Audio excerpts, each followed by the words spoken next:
Hey, everybody. Welcome to another episode of Off the Crutch. My name is Travis Davis.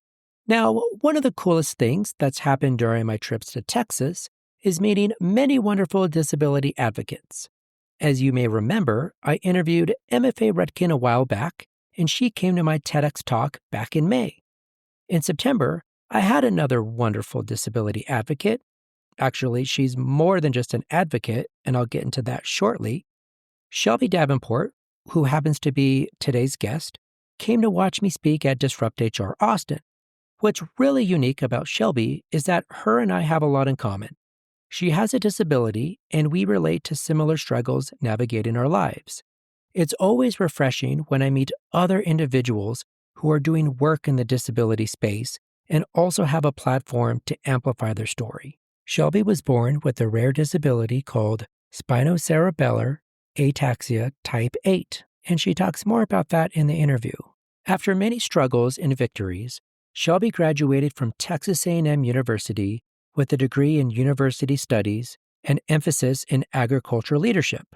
She was awarded the first peer-to-peer training certification in Texas. Yes, the whole state of Texas on February 5th, 2017. Shelbi's passion is to change lives by teaching individuals with disabilities to advocate for themselves and dream big. She also desires to advocate for them and be the voice they cannot be.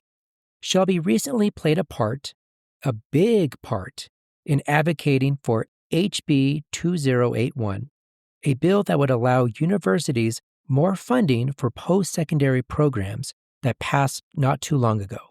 She envisions a world where many more can feel safe, secure, and important.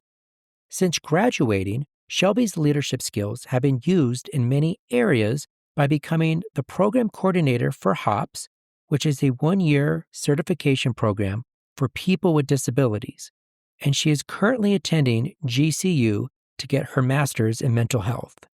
Shelbi has such a positive attitude that translates to her striving to make everyone she comes in contact with feel included and valued. And I learned that firsthand when I met her in person.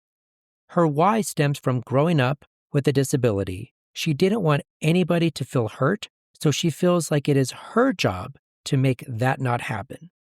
I've done several cool things in my life, but I believe policy is one of the highest forms of achievement when it comes to changing the lives of people with disabilities for the better. I really look up to Shelbi for the things that she has done to make the world a better place. Shelbi is also the host of The Shelbi Show, that's on Facebook and streams on podcast apps. I was on the show a while back, and I'm excited to return the favor. I promise you this will be one of the most uplifting interviews you've ever heard. So let's get into it. I am so excited because this conversation is going to be one of the more uplifting conversations that I've had, because I have Shelbi Davenport, who is a disability advocate, podcaster of The Shelbi Show, professional peer-to-peer coordinator. Is that right, Shelbi? Yes. Yes. And a bunch of other titles that I'm sure Shelbi will go into. But it's been a little bit of time that we've chatted, and I've gotten to know you and learn your story. And I'm just super excited um, to share what I've learned and for you to just kind of share your story on the podcast. So thank you for being on today. Absolutely. Thank you for having me. And that was a great introduction. I do wear many hats, so you can't come up with all of or say all of it. But I do love what I do. I'm in many roles. I actually am also a full-time employee of Texas A&M AgriLife. I'm a program coordinator for a one-year post-secondary program for individuals with disabilities in the area of horticulture. So they do get the opportunity to take our program and go through the classes and then take a state level test and get certified in that area. So our goal is employment because we want opportunities for all, not just non-disabled, but for the disabled too. That's awesome. So you're a big advocate for inclusion, I take it. Yes, sir. Yeah, I am. I told her we were, chatting yesterday, and I was like, "Shelby, don't call me sir because you're gonna make me feel old." So, It's that's a okay. subtle thing. It's yeah. Yeah, before we get into some of the hard-hitting questions, you mentioned that you work at Texas A&M and you graduated from Texas A&M, getting your master's. Yeah. What is one thing that people should know about Texas A&M? I Texas A&M has so many opportunities. When I was looking at schools, I've had my mindset on A&M since I was a baby because that's where my mom went to school, so I knew I was gonna go to A&M, which for a person with a disability, college is super hard. But with lots of self-determination and encouragement from others, I did it. And so I would say I tell everybody all the time that Texas A&M is one of those universities that feels like family, feels like your home. Because I grew up in a small town 45 minutes from here with a population of 400. And I had 19 people in my graduating class. So coming to Texas A&M, it was mind-blowing because this is a huge campus. But as soon as I stepped in the doors and I started taking classes, I felt safe and I felt comfortable. And many other colleges I visited with my sisters or with other friends, I didn't feel that.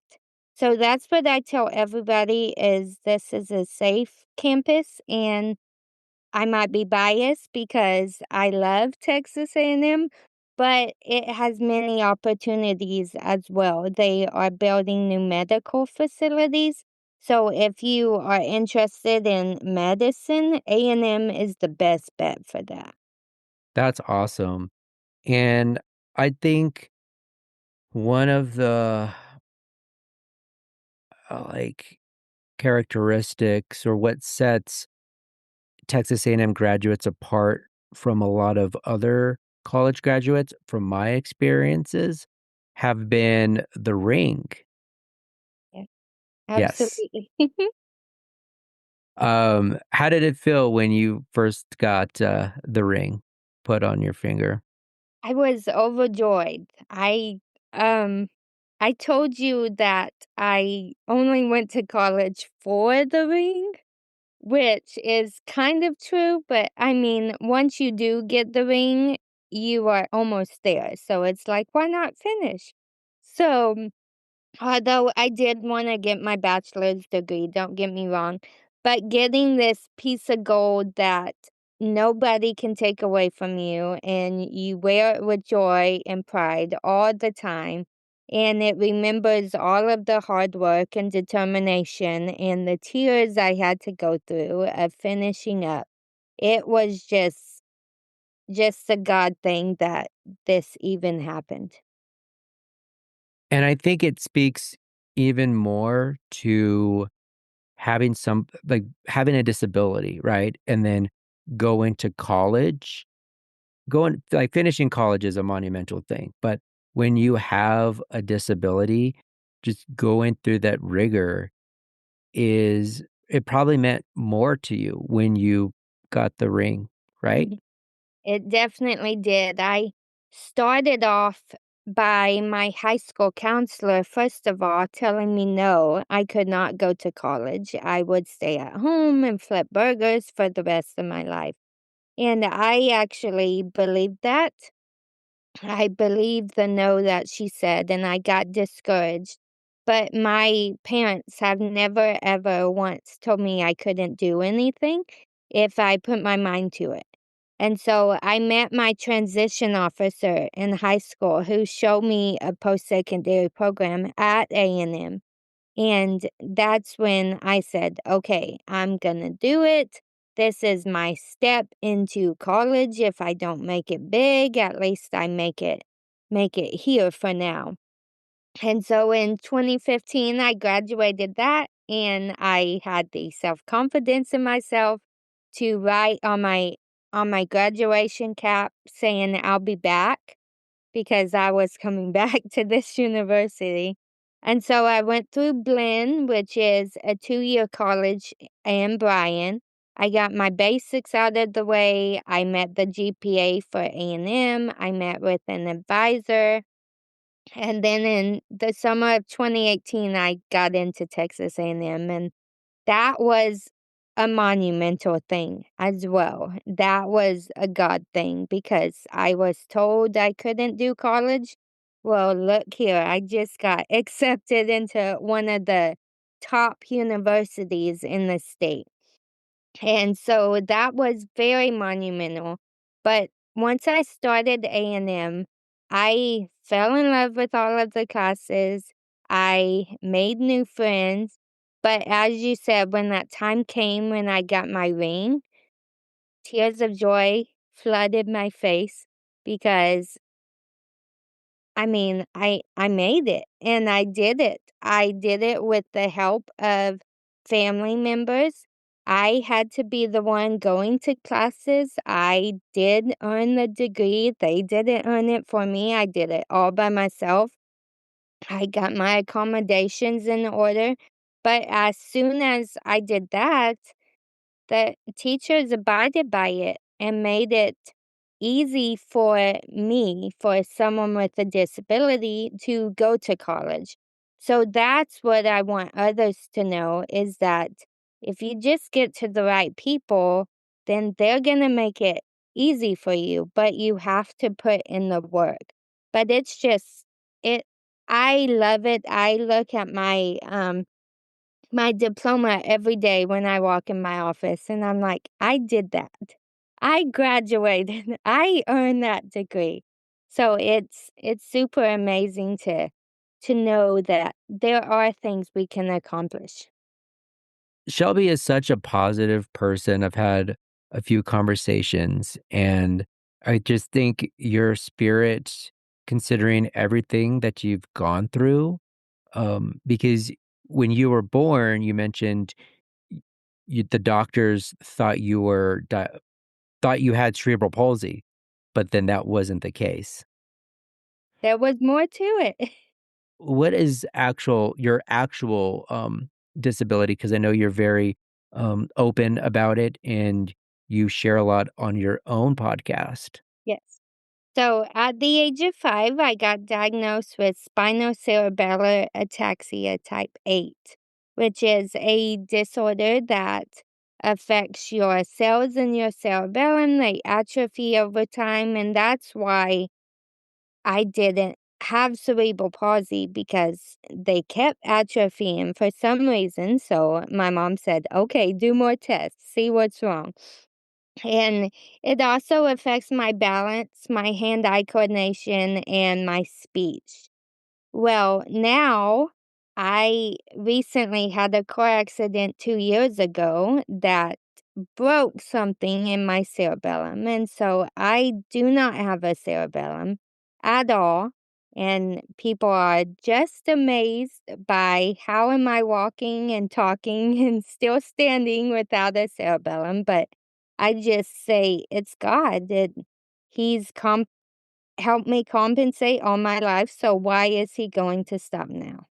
Wow, that's incredible. You told me that yesterday, and I it's like my jaw dropped. I'm like, ha- not having a cerebellum. I Yeah, that's absolutely amazing. Yeah, it really is. It's a story for sure because people they always ask, "Well, what are you doing? How are you staying positive? How do you get out of bed each morning?" And the ultimate answer is, God. That's my ultimate answer.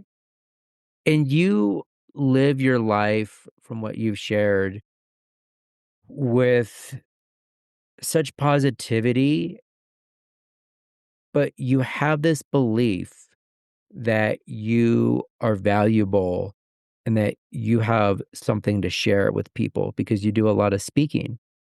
And you just touch on like, how did you get to the point where you felt comfortable enough to share your story with other people? So in 2014, when I went through the post-secondary program, when I was graduating in 2015, my mentor, he pointed me out of the other 20 graduates, he actually talked to me, which is shocking in itself. But he asked if I would do trainings to become a certified people planning together trainer, which is a peer-to-peer trainer. And I thought, yeah, that sounds pretty cool. Why not? And so it was a long process, but I did it. I stuck it out with determination. And in 2017, I got certified as the first peer-to-peer trainer.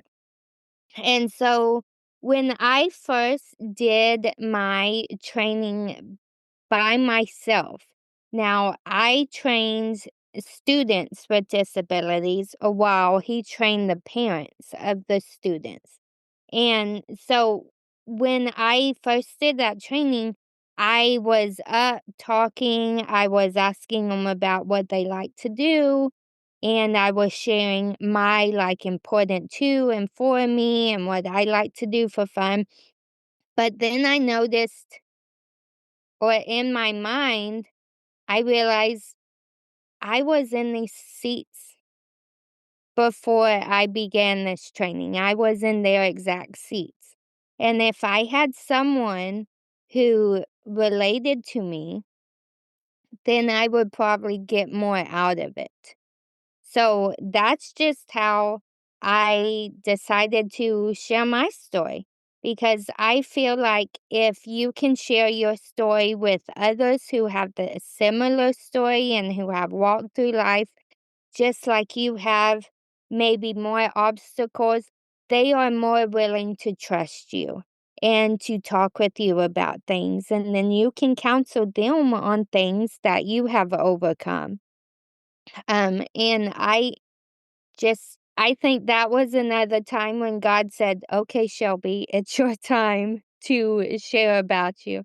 So that's how I first figured out I want to tell my story because I am not alone in this journey and other people need to hear what I have done to compensate and maybe I could help the next person. You also mentioned how your mom has shared your story, and she has a book. How long ago did she write that? She wrote it 3 years ago now.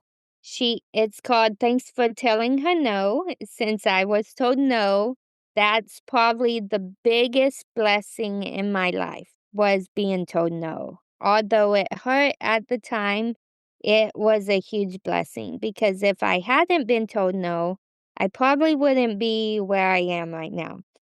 So I'm truly thankful for my counselor telling me no. And she wrote that book. It's through her eyes, and the chapters, it's 10 chapters. It's not a very long book, but the 10 chapters are different names that God has given me over time, like Overcomer, and different ways that He has seen me through things. The final chapter, chapter 10, is called The Village. And so my mom got several people who have walked with me through life. They write something on that page. So whenever I'm discouraged or I need more encouragement, I can go back and read all the encouraging words from my fellow friends and my family. But it's a book through her eyes, through a mom of a daughter with a disability and how hard it is and what she goes through, but also the peace that comes with knowing that your child who has the disability is determined to do anything she can. So it's just a fantastic read. She has it available on Amazon, on her website, ruthdavenport.com. It's a great one. But you're not biased, right? No, not at all. I think that's great. Do you still get told no? I do. Yeah. I don't get told no very often because I think I have a mask sometimes on my face that when people want to tell me no, they think about it and they're like, "Oh, I better not tell this person." Because I have told people how it is sometimes for telling me I can't do something. So I think now it's just I don't get told no because they know what my reaction will be. Yeah.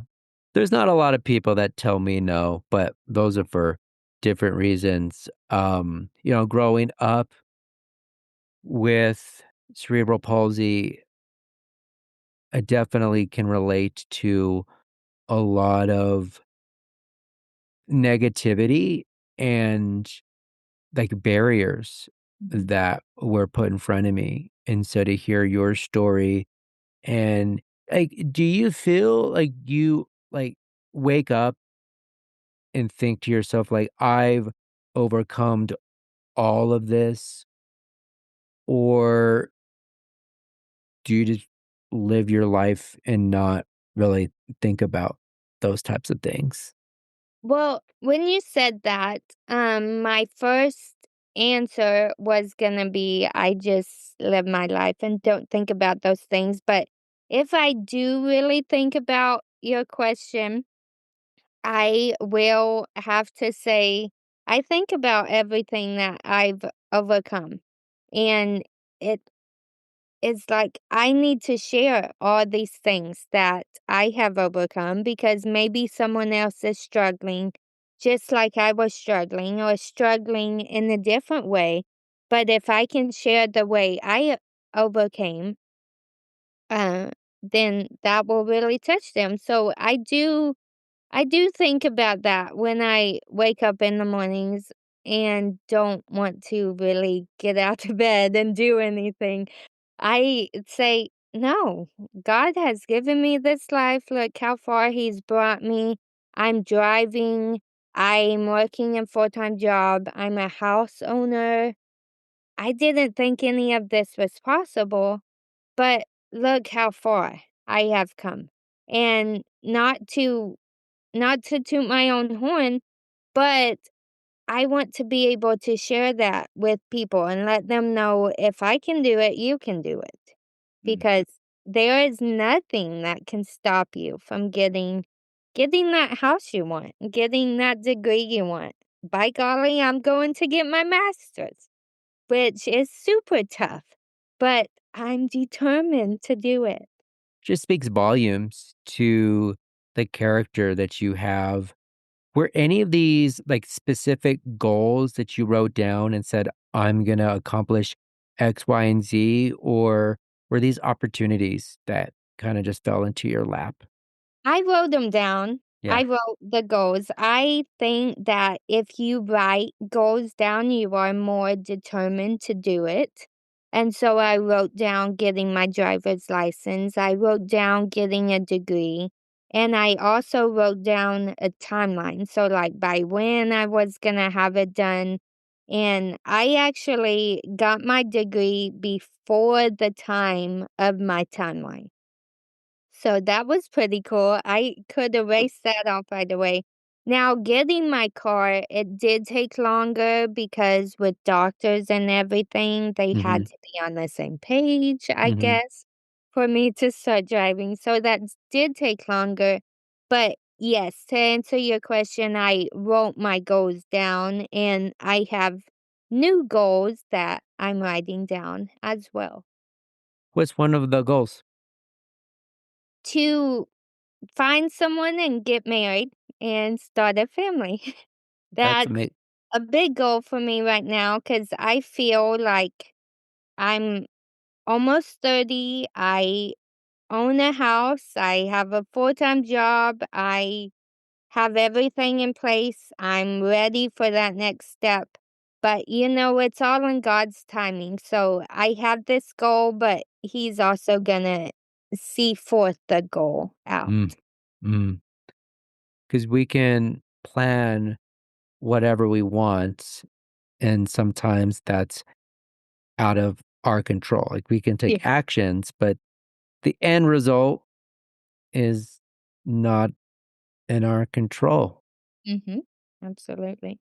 How long have you been doing the Shelby Show? I've been doing the Shelby Show for 4 years now. So it's quite it's going I took the month of July off, and I've never taken a month off for my Shelby Show. It could be 3 years, I don't know. Don't quote me on that. I'm I'm hard with keeping up time. My director is gonna watch this and think, "Oh no, Shelby, it's 3 years, goodness." But anyway, I took the month of July off, and I don't normally take months off. But because of everything that happened this summer and working at A&M, it I felt I needed it off. And then my best friend died in Mm, the middle of June, and so I'm so thankful I took that month off because I needed it. And then so that pushed me back a little bit, but I'm already on episode 78. So, I mean, that's kinda cool, and my podcast did not take a month off. So it was my Facebook show that took the month off, but my podcasts keep coming, every other Friday. wow, okay. So she's got the Shelby Show on Facebook and then her podcast every other Friday. Yes. Wow, Yeah, wow. so much. The other cool thing about Shelby that I'm just grateful for. She's going to be coming to my Disrupt HR event next month in Austin, where I'll be sharing about why companies should hire people with disabilities and how there's a lot of overlooked talent out there that I think companies are not recognizing to see the value and the strengths that people with disabilities have. So I'm going to get to meet Shelby and a few other people that are coming with her. I'm just really grateful. So like Shelby is yeah, such an awesome person. So I really appreciate that. Well, thank you, and I can't wait to hear it, and I feel like this is going to help one of my friends that is coming with me. She also has the same disease I have, and she lives at home, doesn't have a job. She wants a job. So she is, which I'm super excited for her. She is going to come through my program at Texas A&M next year. So she's going to live here in Texas and go through that. So that's going to be super fun. And I'm hoping to eventually get her to the point where she can have a job after she graduates. But I think your talk is going to hit home with hopefully her and her mom. And of course, me, because I can share this information with others as well. But I feel like so many people with disabilities think that they can't go work just anywhere because they have a disability. And I think your talk's gonna be great, and I'm super ready to hear it because, I mean, I'm working at A&M. I I have a disability, so, I mean, you can do anything. I want to work in the White House one day, and I'm determined to get there, and so if I'm determined, and if you have determination, anything's possible, so I'm super happy you told me about it and that I got the tickets because I am looking forward to September. Oh, well. I appreciate you so much, especially in the short amount of time that I've gotten to know you. Before we sign off, for anybody that's like struggling out there with achieving a goal or feeling, oh, like life is just too hard, what would you advise them as somebody who is a peer-to-peer um, counselor? Did I say that right? Counselor, is that the right? Yeah. Yeah, counselor. Yeah, what would you advise that person? Like, what kind of steps um, could they take? I would say never give up, first of all. N I know, I too struggle with that, but I want you to know that you are not alone. There are resources out there. Reach out to me if you want. I would love to talk with you, but also find people in your life who will lift you up and who will tell you encouraging and positive things, and surround yourself with those people because we don't need the negative Nancy's in our life. But keep going. I am pushing for you. I know you can do this because I know the struggle. I struggled through getting my bachelor's degree. There were a lot of tears and lots of fights happening, but with determination and knowing that someone else is going to look at you and say, "Wow, Shelby Davenport graduated. I can do it too." Just just know that you are doing a great job and keep going, never give up. But reach out to me if you ever want to talk, but find those positive people because I feel like the village around you says a lot and it will help you get through life and live the best life you deserve. I love that. And, Shelby, you uh, are always somebody that shares positivity and is just open with being a resource with people through the Shelby Show, everything that you're doing. So that's really cool that you are open to um, people reaching out. So how can people find you? We've talked about the Shelby Show, but just like, do you have a website? Where can they reach you at? So shelbyann.betterlife at gmail.com is my email, but also if you go to betterlifespcp.com, that's our website, and you can find me there. Also, I'm on Facebook, Shelby Davenport. I'm on Instagram, TikTok, whatever social media. And I'm not that cool yet. I don't have a website yet, but that will be in the making soon. But just yeah, one of those platforms, reach reach me on there and I would be happy to talk with you. And is the Shelby Show on Spotify and Apple Podcasts? Yes. So I only listen to it on Spotify because I can't get my Apple to work for some reason. So I would say Spotify's the best bet, but it will be on YouTube soon. But for now, just Spotify. Awesome. Well, thank you so much for your time today, Shelby. I can't wait to meet you next month and see all the cool things that you're going to do for the rest of the year and for 2026. Absolutely. Thank you so much for having me.